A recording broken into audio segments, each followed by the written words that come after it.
Welcome once again, good morning to all of my students, your friends. मैं शुभम पांडे एक बार फिर से आपके सामने और आप सभी का स्वागत है एसएससीटी पॉइंट पे। आप सभी लोग अच्छा कर रहे हैं, आई होप स्वस्थ होंगे, हंसते रहिए, मुस्कुराते रहिए, खेलते रहिए, जिंदगी में खुश रहिए और उसी के साथ अपनी तैयारियों में आगे बढ़ते रहिए। ज़्यादा चिंता करने की कोई खास जरूरत नहीं है, क्योंकि जब मैं आपके साथ हूँ तो आपको जीएस की प्रॉब्लम नहीं होने वाली है। क्यों? क्योंकि आपको एसएससीटी पॉइंट पे मेरे द्वारा सारी चीज़ें वेल ऑर्गेनाइज्ड वे में प्रोवाइड करवाई जाएंगी जीएस के रिगार्डिंग। अभी हमारी कौन सी इकोनॉमिक्स की सीरीज चल रही है। इकोनॉमिक्स की सीरीज में हमने अभी तक क्या क्या पढ़ लिया है? आप कहेंगे सर हमने पढ़ लिया है माइक्रो इकोनॉमिक्स के ज़्यादा से ज़्यादा पढ़ के इकोनॉमिक्स का इंट्रोडक्शन पढ़ा। इंट्रोडक्शन के बाद हमने पढ़ी जीडीपी के बारे में, टाइप्स ऑफ जीडीपी के बारे में पढ़ा, हमने पढ़ा गवर्नमेंट की फिजिकल पॉलिसी के बारे में, हमने पढ़ा बैंकिंग हिस्ट्री पढ़ी, हमने टाइप्स ऑफ बैंक्स पढ़े, हमने मॉनेटरी पॉलिसी देखी, राइट।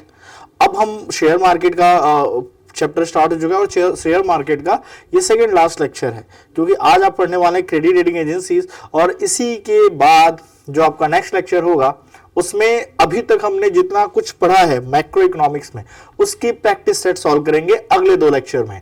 तो अगले 2 लेक्चर बिल्कुल ना मिस कीजिएगा, उसमें आपको 30 क्वेश्चंस के सेट रहेंगे। हर एक सेट में हम क्वेश्चंस को डिस्कस करेंगे जो हमने प्रीवियस क्लासेस में पढ़ लिए। जिन बच्चों ने प्रीवियस वीडियोस नहीं देखी हैं, kindly go through the previous videos and फिर इस प्रैक्टिस सेट पे आइएगा।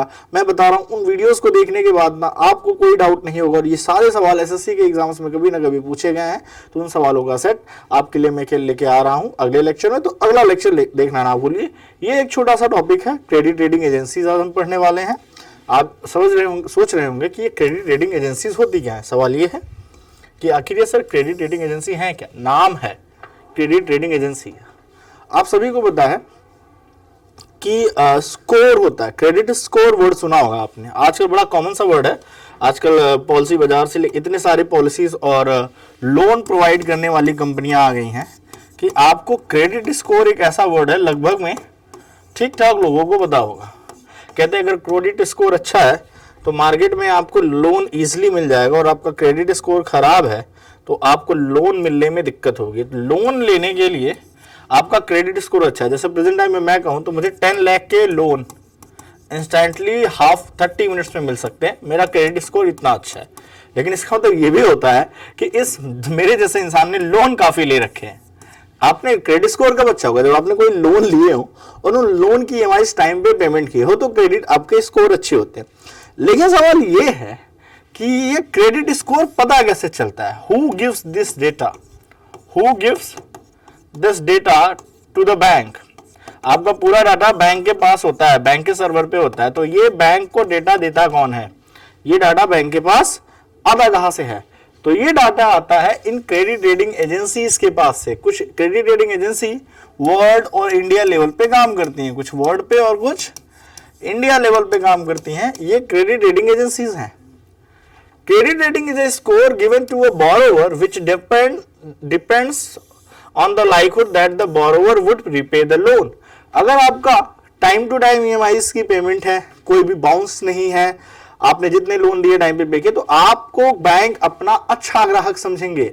वो क्रेडिट रेटिंग स्कोर देखेंगे और कहीं उनको लग गया कि आप ऑफनली 2 से 3 साल पे एक लोन लेते ही लेते हो और फिर उसको बाद में पे करते हो, तो आपके कॉन्टैक्ट नंबर को ना वो मतलब कहते हैं प्रसाद की तरह बांटेंगे। और ये जो आपके कॉन्टैक्ट नंबर बटे हैं क्यों होते हैं? क्योंकि आपका क्रेडिट स्कोर अच्छा है। फिर सामने से कॉल आएगी कि सर आपको लोन चाहिए, आपका क्रेडिट स्कोर बहुत अच्छा है, हम आपको पर्सनल लोन दे सकते हैं 13% पे, 10 लाख तक का इंस्टेंट लोन है, नो प्रोसेसिंग चार्ज। ऐसा भी बोलते हैं कभी कभी। तो वैसे तो प्रोसेसिंग चार्ज अच्छा खासा लगता है, लेकिन कभी कहेंगे नो प्रोसेसिंग चार्ज या केवल 1000 रुपीज प्रोसेसिंग चार्ज है, ऐसे बोलते हैं। तो मतलब प्रोसेसिंग चार्ज हटा के लालच देते हैं, अलग अलग तरीके से लोन बांटना चाहते हैं, क्योंकि आपकी ईएमआई का पेमेंट इतना अच्छा है। वहीं अगर आपकी ईएमआई पे फॉल्ट आता है, अगर आपकी ईएमआई पे मंथली इंस्टॉलमेंट में फॉल्ट आता है, 3-4 बाउंस हैं, तो थोड़ा सा लो होगा, खराब नहीं होगा तो थोड़ा लो होगा। इसके भी तरीके हैं, अभी मैं आपको क्राइटेरिया बताऊंगा कि क्या क्या क्राइटेरियाज हैं। मतलब उसमें AAA तक आते हैं। AAA में हो तो एकदम प्रीमियम कैटेगरी के हो भाई, तुम्हारे ऊपर मतलब लोन देना विदाउट जीरो रिस्क मानते हैं वो, क्योंकि पर्सनल लोन क्या है या किसी भी तरह का लोन रिस्की होता है। AA से लेके D तक आते हैं। D का मतलब होता है डिफॉल्टर। D का मतलब होता है डिफॉल्टर। अगर आप डिफॉल्टर का मतलब क्या है कि आपने कोई लोन लिया और उसको पे ही नहीं किया, कुछ ईएमआई के बाद पेमेंट ही नहीं की, तो नेक्स्ट टाइम जब आप बैंक पे जाएंगे तो आपका पहले कहेगा नाम बताओ, पता बताओ, कोई पहले लोन लिया था, ये वो, फिर उसको डेटा पे डालेगा और सर्वर पे अगर आ गया कि ये भैया डिफॉल्टर है तो कहेगा ना भैया आपको लोन नहीं देंगे, आप हमें 20% इंटरेस्ट भी दीजिए तो भी, क्योंकि आप तो मूलधन खा के बैठ जाते हैं। तो इस तरह के भी इश्यूज होते हैं। ओके, तो आप सोचते सर वो सब कैसे ले लेते हैं? जो बड़े बड़े करोड़पति लोन लेते हैं वो सामने वाले एम्प्लॉय को इतना खिला देते हैं कि वो 2-4 डेटा छिपा दे तो कोई बड़ी बात नहीं है, क्योंकि वो कोई ना कोई इंसान होता है और पॉलिटिशियन से इतनी अच्छी अप्रोच होती है कि बैंक लोन देगा नहीं तो जाएगा कहाँ? आखिर कोई ऑफिसर जो है वो इंसान ही तो है। ठीक है, the score range from AAA to default grade, AAA से D तक चलता है।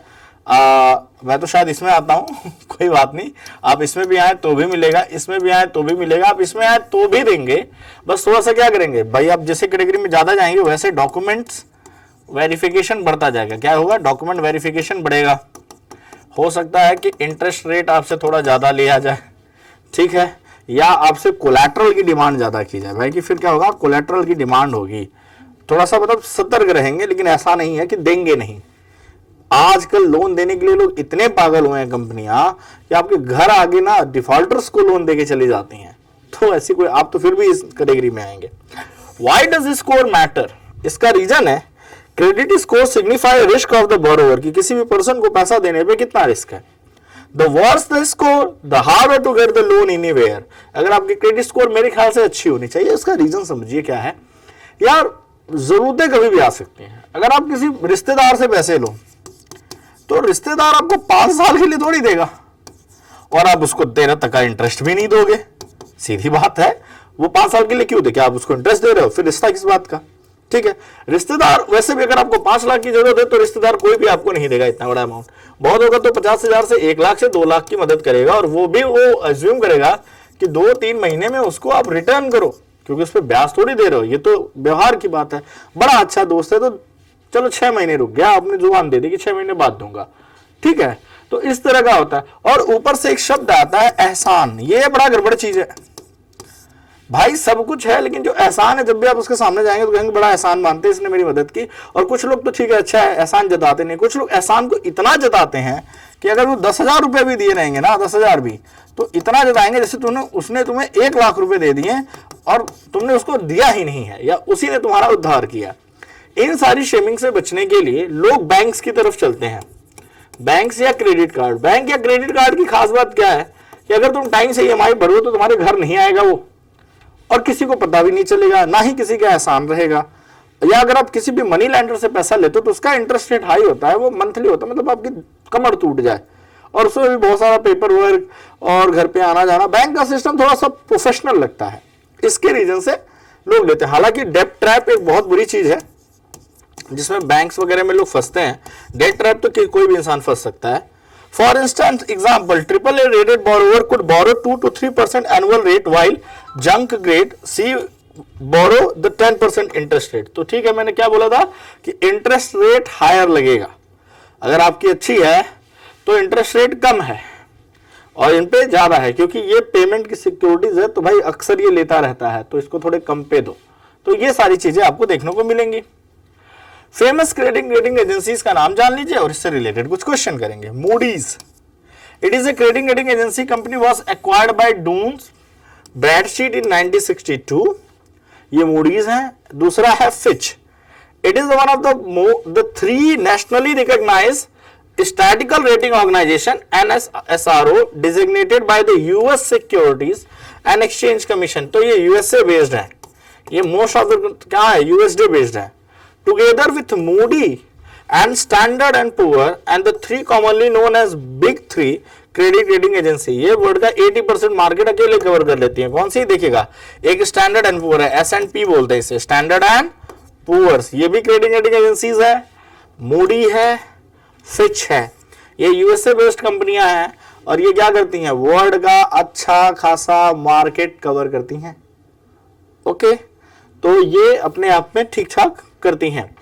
इसके अलावा अगर आप बात करें तो ये इंटरनेशनल मार्केट में देखेंगे। कहां देखेंगे भाई, ये इंटरनेशनल मार्केट में जितने भी लोन होते हैं, इंटरनेशनल मार्केट में जो बैंक बड़ी बड़ी कंपनियां होती हैं, बिजनेस पर्सन्स होते हैं, ठीक है, बिजनेस लोन्स होते हैं, हाउसिंग लोन होते हैं, उन सभी को ये रेटिंग देती हैं और इनके वेबसाइट्स, इनके सर्वर से, अब देखिए इनको इनकी कमाई कैसे होती है, how they do earn money. ये क्या करती हैं, हर एक बैंक से क्या करती हैं, डेटा लेती हैं कस्टमर का या पुराना डाटा उसका कलेक्ट करती हैं। कलेक्ट करने के बाद अपने सर्वर पे अवेलेबल करती हैं। बैंक को एक्सेस होता है, तो बैंक को जब लोन देना होगा तो बैंक इनके यहां से डाटा चेक करेगी, क्रॉस वेरीफाई करवाएगी। वेरीफाई करवाने पे अगर आपका सही आया तो ये देगी। तो इससे क्या होता है, बैंकों से इनको कमीशन मिलता है। बैंक से इनकी पेमेंट किससे होती है, बैंक से होती है। हम आप कस्टमर थोड़ी इनको देंगे कि हमारा क्रेडिट स्कोर अच्छा कर दो, वो तो ऑटोमेटिक अच्छा होगा। तो बैंक से इनका लेना देना, इनकी पेमेंट इंटर बैंकिंग है भाई, इसमें हमारा कोई खास लेना देना नहीं है। बस हमारा डेटा, अगर आपने लोन लिया है तो मोस्ट प्रोबेबिलिटी है कि इनके पास आपका डेटा है, क्रेडिट रेटिंग एजेंसीज के पास आपका डेटा होता है, ठीक है। इसके अलावा स्टैंडर्ड एंड पुअर की बात की, it is an American financial service company, it is a division of McGraw Hill finance that publish financial research. ये रिसर्च करती है फाइनेंशियल और स्टॉक मार्केट पे एनालिसिस करती है। S&P known for the stock market indices such as US based S&P 500। तो देखिए भाई, ये भी स्टॉक मार्केट है और मैंने आपको बताया था स्टॉक मार्केट के लिए जानी जाती है, वहां पे ये अपनी रिपोर्ट देती है। और स्टॉक मार्केट में मैंने बताया था कि सबका अपना एक इंडेक्स होता है, तो इसका इंडेक्स क्या है, S&P 500, मतलब इसमें रजिस्टर्ड 500 कंपनियों के शेयर्स के बारे में ये जो इंफॉर्मेशन होती है वो इस इंडेक्स से पता चलती है। The Canadian S&P taxes, the Australian S&P 200X, ये सारी इंडिया में S&P CNX Nifty.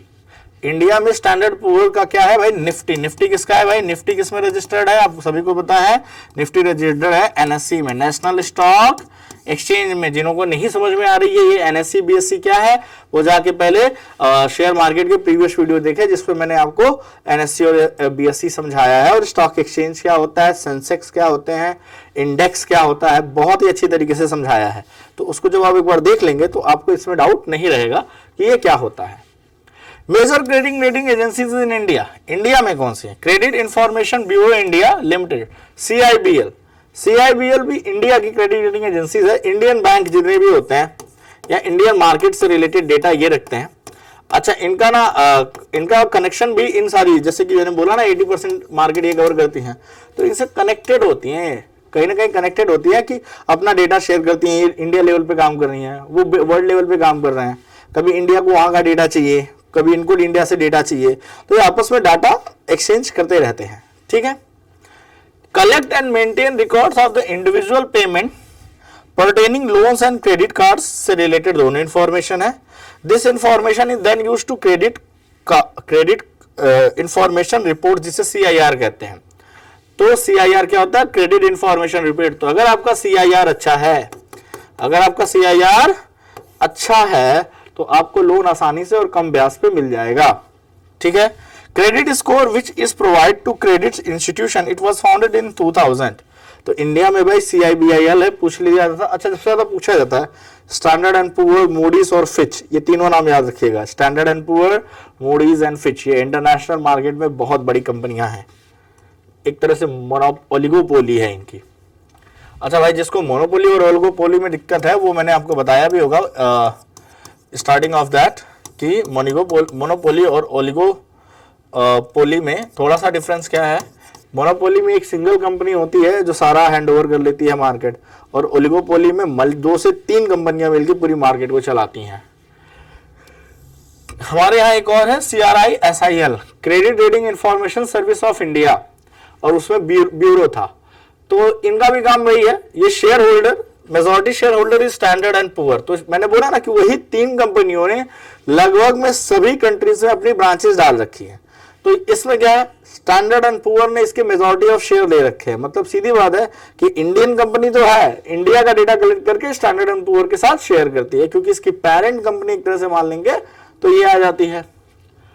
A division of McGraw Hill financial and provider of financial market intelligence. It is founded in 1987 and CEO and MD is आशुष Suvesh.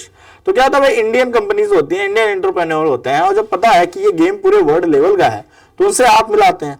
तो उनसे investment उठाते हैं तो उनकी sharing ज्यादा होती है। हालांकि हैंडल इंडियंस करेंगे, सब कुछ करेंगे, लेकिन एक तरह से information and technology and process का एक्सचेंज होता रहता है वहां से। Investment bureau information and credit rating agency of India limited, ICRA, it was established in 1991. It was a joint venture with the Moody's and various Indian commercial bank and financial। अब देखिए ये Moody's का है, ये standard and poor का है, इससे पहले वाला फिच का था। तो आपको दिख रहा है कि इन तीनों कंपनियों ने लगभग में अपनी अपनी हर कंट्रीज में एंट्री मार दी है। ठीक है, तो यहां पे क्या पता चला कि it was a joint venture between them. ठीक है, तो इंडियन कॉमर्शियल बैंक्स और फाइनेंशियल सर्विस ने मूडीज के साथ एक पैचअप किया है कि डेटा से हम एक्सचेंज करेंगे। The company change its name to ICRA limited and went public on 13 April 2007। तो इन्होंने अपना नाम ये बदल के रखा with listing in the Bombay stock exchange. तो ये किसमें है, ये BSE में है, इसका रजिस्ट्रेशन किसमें, BSE में है। पिछले वाला जो था वो NSE में था। ठीक है, तो ये BSE में है एंड नेशनल स्टॉक एक्सचेंज और NSE में भी है। तो देखिए इसने भाई अपना BSE और NSE दोनों में पकड़ बना रखी है। ये सारी की सारी क्या है, BSE और NSE। अब BSE और NSE बार बार सुन रहे हैं तो बार देख लीजिएगा video. CRISL is the India's first credit rating agency founded in 1987 and the largest in the term of customer base। तो सबसे बड़ी जो है ये, इसके कस्टमर सबसे ज्यादा हैं। ये फाउंडेड की गई थी 1987 में, लेकिन जब ज्वाइंट हुआ किससे, ठीक है, पहले हुआ 1987 में, फिर इसको थोड़ा सा बढ़ा गया 1991 में, और फिर एक ज्वाइंट किया मूडीज के साथ, और किसमें आ गए, और बड़े लार्ज स्केल पे आ गए। CIBL is India's first credit information company. तो CIBL जो थी ये इंडिया की फर्स्ट थी। ये क्या है, ये इंडिया की फर्स्ट है। तो एक होता है एस्टैब्लिशमेंट होना, फिर उसमें बिजनेस का मॉडल चेंज करना, और फिर क्रेडिट रेटिंग एजेंसी बनना। तो इसकी कहानी लंबी रही है। 87 में कुछ और काम करती थी, फिर थोड़ा सा इसमें इंफॉर्मेशन बढ़ी, और 2007 में एग्जैक्टली जिस तरह से आना था मूडीज की हेल्प से ये आ गया। तो आपको समझ में आ गया CIBL, CRISL एंड ICRA ये किससे है, मूडीज से है। ये किससे, स्टैंडर्ड एंड पुअर से है। और इसमें किसका है भाई, ये इंडिविजुअल पेमेंट की बात करती है, इसमें किसी के बारे में मेंशन तो नहीं है। ये 2005 में credit Information Bureau India limited. तो इस तरह से आपको पता चल गया कि कैसे वो तीन कंपनी सारा काम करती हैं। अब चलिए, ये आपका जो मैंने पिछले लेक्चर में पढ़ाया था स्टॉक एक्सचेंज, उससे रिलेटेड क्वेश्चंस हैं। अभी वो जो NSE BSE पूछ रहा था उससे रिलेटेड है। तो 3-4 क्वेश्चन है, देख लेते हैं। वो टॉपिक उतना ही था, छोटा सा टॉपिक था, वहां पे फिनिश होता है। Answer the following question, which are the following largest stock exchange in the world. आपको पता है न्यूयॉर्क स्टॉक एक्सचेंज क्या है, न्यूयॉर्क स्टॉक एक्सचेंज ये वर्ल्ड का सबसे बड़ा है, और ये NYSE के नाम से जाना जाता है। ठीक है, लंदन स्टॉक एक्सचेंज और NSE तो इंडिया का है, ये भी आपका USA बेस्ड है, और इसका जो है FITS फिच करके कुछ है इसका। ठीक है, FTSE is the stock exchange index of, किसका है ये, लंदन स्टॉक एक्सचेंज का इंडेक्स है FTSE। क्या है भाई, सॉरी यहां पे मैंने गलत लिख दिया, FTSE जो है ये लंदन का है।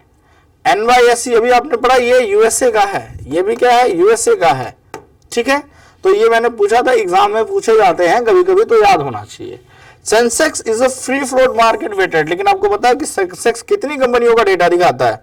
तो NSE, इसका सेंसेक्स का क्या है भाई, सेंसेक्स का है Nifty 50, sorry my bad, Sensex किसका है, BSE का है। किसका है, BSE का है, बॉम्बे स्टॉक एक्सचेंज। और सेंसेक्स कितनी कंपनियों का है, 30 कंपनियों का। कितनी, टॉप 30 कंपनियों का जो स्टॉक होता है वो BSE का क्या होता है, सेंसेक्स से आता है। तो सेंसेक्स किसका इंडेक्स है, BSE का इंडेक्स है, ये आपको पता होना चाहिए। फिर stock market exchange of Tokyo, तो टोक्यो का मैंने बताया था निकी 2225, क्योंकि निफ्टी तो आपने देख ही लिया, NSE का हो गया, ये लंदन का हो गया, और ये हो गया टोक्यो का। थोड़ा बहुत आपको याद करना पड़ेगा। डो जोन्स किसका मार्केट इंडेक्स है भाई, डो जोन्स है। NYSE को क्या बोलते हैं, डो जोन्स कहते हैं। इस तरह का कुछ ब्रांड नेम भी आपने सुना होगा। ठीक है, हेजिंग क्या है, तो यहां पे लिखा है it limit loss in the stock market, price movement in the stock. तो मैं बता दूं कि hedging is a kind of calculation, hedging is the kind of calculation, ये मैंने आपको पढ़ाया भी कि हेजिंग एक तरह की कैलकुलेशन होती है to reduce the losses, to reduce the loss, कि किसी भी तरह से क्या हो, कंपनी का लॉस ना हो या शेयर होल्डर्स का लॉस कम हो, उसके लिए हेजिंग को प्रायोरिटी दी जाती है। तो इसलिए आएगा to limit the loss in the stock market, इस तरह का कैलकुलेशन कि जिस स्टॉक में पैसा लगाया गया उसमें सामने वाले के बहुत ज्यादा लॉसेज ना हो। तो इसी के साथ आपका स्टॉक मार्केट का पार्ट खत्म होता है, स्टॉक मार्केट के पार्ट खत्म होते हैं। अब आपको अगले 3 लेक्चर्स जो होंगे, नेक्स्ट 3 लेक्चर जो होंगे, उसमें मैं आपको जो भी आपको मैक्रो इकोनॉमिक्स पढ़ाई है, ठीक है, मैक्रो और शेयर मार्केट, इससे रिलेटेड प्रैक्टिस सेट आएंगे। क्या आएंगे? प्रैक्टिस सेट लगेंगे 30 क्वेश्चंस के, कुछ 80 से 90 क्वेश्चंस के नेक्स्ट 3 लेक्चर में हम लगाएंगे।